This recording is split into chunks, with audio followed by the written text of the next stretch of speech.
What's going on, guys? This is ffta Player. So this video is going to be tips that you should know before really getting into Final Fantasy Tactics Advance. In this video, I'm just simply going to be giving you guys tips that I believe are beneficial for new players and returning players, and ultimately is going to help you out. That aside, let's get into it. The first thing that you want to do before you really dive into this game is really get familiar and try to get into a habit of checking the laws each time you go into an engagement, both before and during the engagement. Sometimes when I played the game, I had usually forgot the law but after checking it the first time, and then ended up breaking the law and going to jail.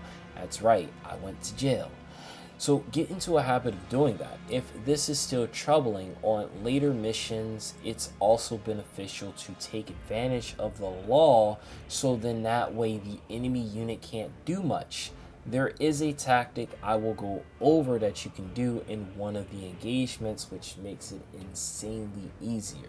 The second thing that you should be mindful of is that early on in the game, there are two weapons that you can exploit, two missions in order to get very early on, and this is the weapon Nosada, which teaches the double sword ability, and the thief weapon Syndiquea, which teaches the ability steal ability. These two are very powerful weapons that early on can really exploit this game in your favor. It's not that the devs made a terrible game, it's that they didn't expect probably the average person to come to this conclusion. Well, I'm telling you, do that. If you don't know how to do it, I made videos on these two respective weapons. Just search it up and you'll find it. Another tip is that when you go into battles, make sure you're looking at enemy unit loadouts. This will let you know if certain units have, say, an ability that prevents them from being attacked like reflex, or an ability like strike back, and or ability like block arrows. And then this allows you to plan out your units that you'll put in battle before you start the engagement. Do this because later on there are units like that which can make it an extreme hassle to fight. The next thing that I want to let you guys know is take advantage of the secondary abilities. Each unit, let's say you have a soldier, he can change out his secondary class, which is where items are, and put another class. So if he trained as a ninja, he can have his ninja abilities utilized while he's a soldier, and this is for all units. Take advantage of this because this will allow you to have some powerful combinations later on.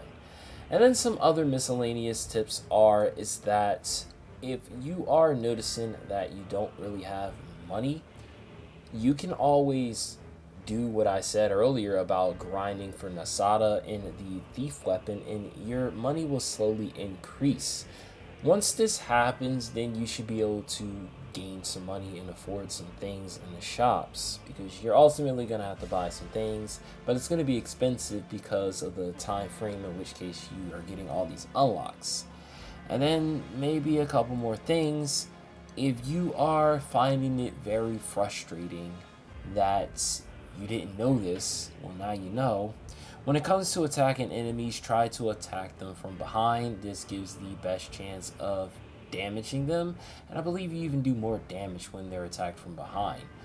And when you are positioning yourself, try to make sure that you're not positioning yourself to where the enemy is going to be able to hit you from your weakest spot, because they will go for your weakest spot. Anyway, outside of that, this is going to be all the tips I have for Final Fantasy Tactics Advance. If you guys enjoyed the video, make sure you guys hit the like button, subscribe, and I will catch you guys later. I'm ffta Player, and I'll talk to you guys later.